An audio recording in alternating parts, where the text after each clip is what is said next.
Assalamu alaikum wa rahmatullahi wa barakatuh.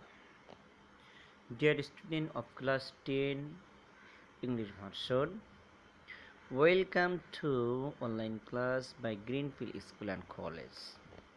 How are you today? I hopeful that you are very well by the grace of Almighty Allah. I'm also fine. Now I'm very delighted to get a unique opportunity to deliver today's topic. Specific to this topic, chapter 2, lesson 23 and 24. 23 and 24 very important lesson for next test examination. Okay. 23 lesson, the fourth source of Sharia, al-Qiyas. First of all, I'm reading the important point of this important point analyze inshallah. Introduction. What is al-Qiyas? The fourth of source of Shariat is Qiyas. The word Qiyas means to guess, compare, measure, suppose, conjecture, etc. The Islamic terminology, the act of resolving an issue of a later is in an individual capacity by using the intellect on the resemblance of the laws or principles which are founded on Al-Quran and Sunnah is called Qiyas. In other words, Qiyas is to solve a problem. The solution of his is to available in Al-Quran, Sunnah and Ijma by applying personal reasoning in accordance with Islamic principles. Okay. Now we'll discuss the importance of Qiyas. Qiyas is one of the sources of Sharia of the Islamic Sharia. Its place is next to Ijma.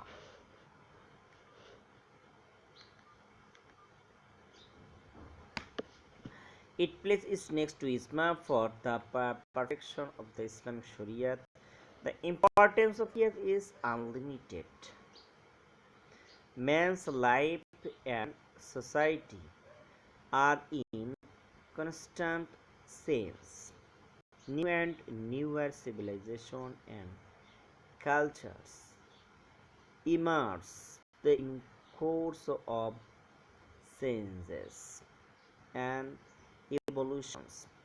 As a result, there crop up many queries, problems, and complications. While such problems have not to be resolved in the light and on the basis of civilization and cultures, Islam is capable of solving these new problems. Okay.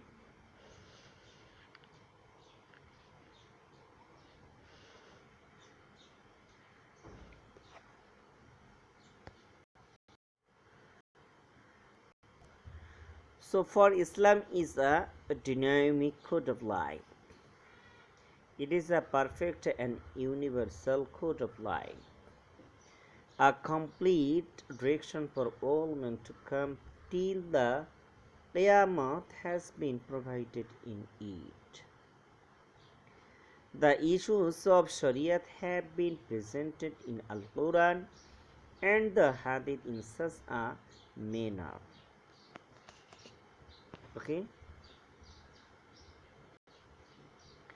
By adhering to their instant world problems of all ages can be solved, and it is this method that is called Qiyas. So for the perfection of the Sharia, Qiyas is indispensable. Qiyas has been marked in Al Quran and Hadith as a source of the Sharia. Allah the Most High says in Al Quran, Fa'tabiru ya ulil absar. That means, O you who have sight, you deserve lesson. Surah Al-Hashr, ayat 2. In this ayat, Allah the Most High has directed the Muslim to deserve a drive lesson by way of a reflection and research. And qiyas is the outcome of the thought and reflections of the Muslim servant.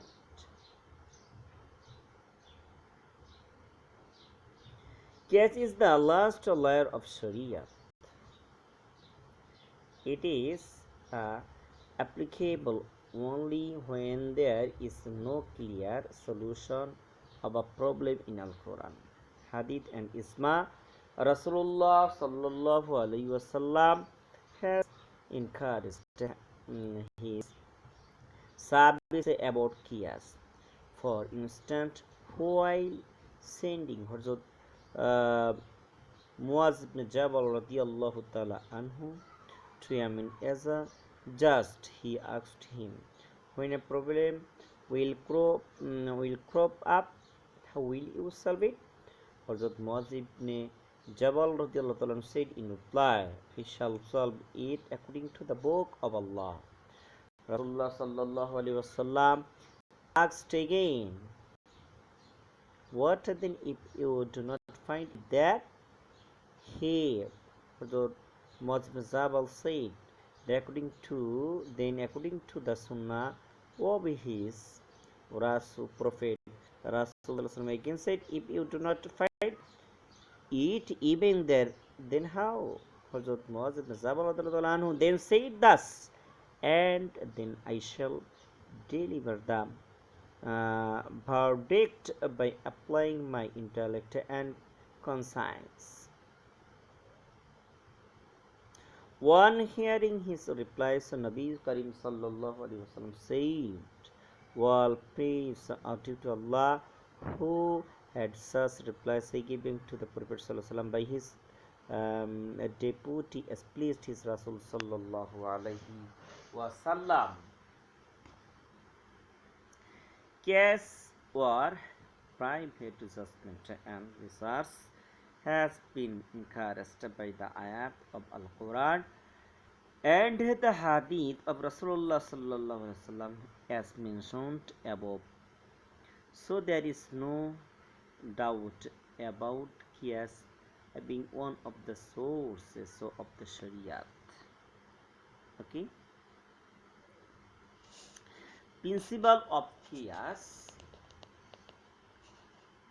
New problem used to be solved through qiyas after the demise of Rasulullah sallallahu alaihi wasallam and during the years of the rightly guided Khulafa'i Rashidin. In the still later ages, the use of qiyas became more extensive, but it is not lawful to exercise qiyas whimsically and also for self-interest.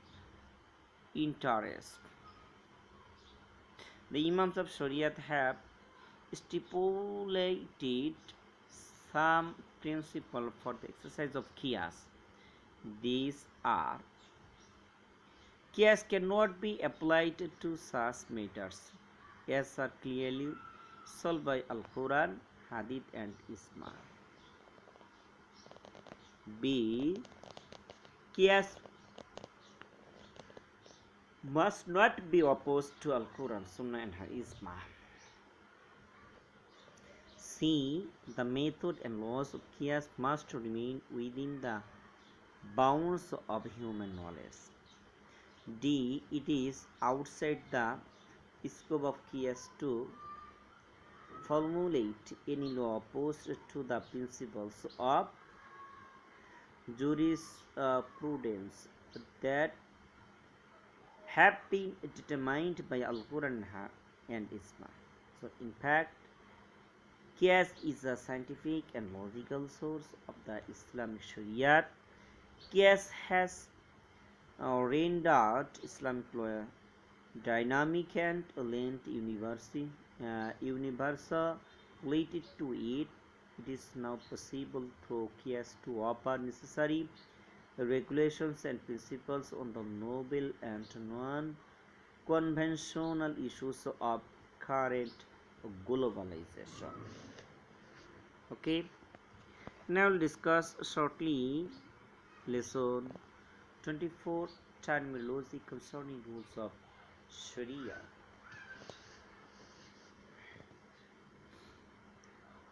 Shariat is coordinate form of the Islamic rules and regulation. In Islamic terminology, Shariat means such a strong and straight path by treading which one can receive guidance and a balanced working method. And Ahkam means rules and regulations. Every discipline has got some special terms of its own. Similarly, Islamic Sharia has got a good number of terms peculiar to it. The successive importance of the regulation of Sharia can be comprehended through these terms. Among the terms relating to the regulation of the Islamic Sharia, the mentionable ones are farz, wajib, sunnat, mustahab, mubah, etc. We shall have a brief introduction of this term. So, from a study of this chapter, farz. What is called farz? Farz means a rule which must the obeyed or which is most essential. Those rules and regulation of Shariat which are proved as mandatory and inviolable by the irrefutable proofs from Al-Quran and Sunnah are called farz.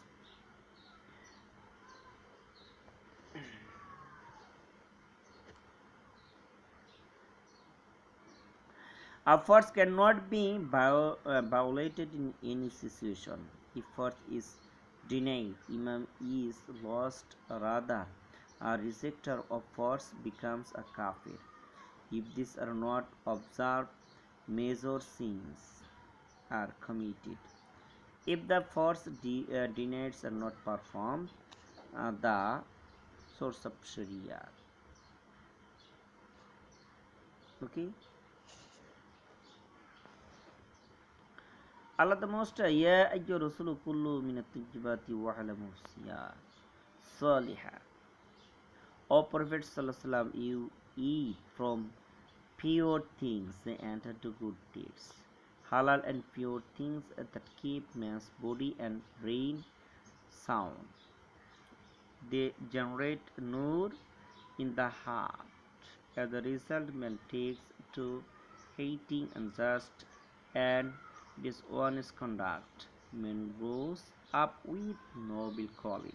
In fact, halal foods create a holy flame and self-purification. In consequences, man becomes a recipient of immense good in both here on earth and in the Akhirat.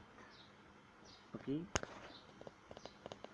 dear student, that's all to this topic for the time being. But I'm requesting you now, first of all, reading two lessons so carefully. Then importance point, especially the lesson 23 about Qiyas very important, 22 Al-Isma very important for test exam. So 22 and 23 lesson very important for test exam and board examination. Okay, so this lesson first of all reading, then memorize. Okay, that's all. Thank you very much. Thank you. Allah Hafiz. Muhammad Masood.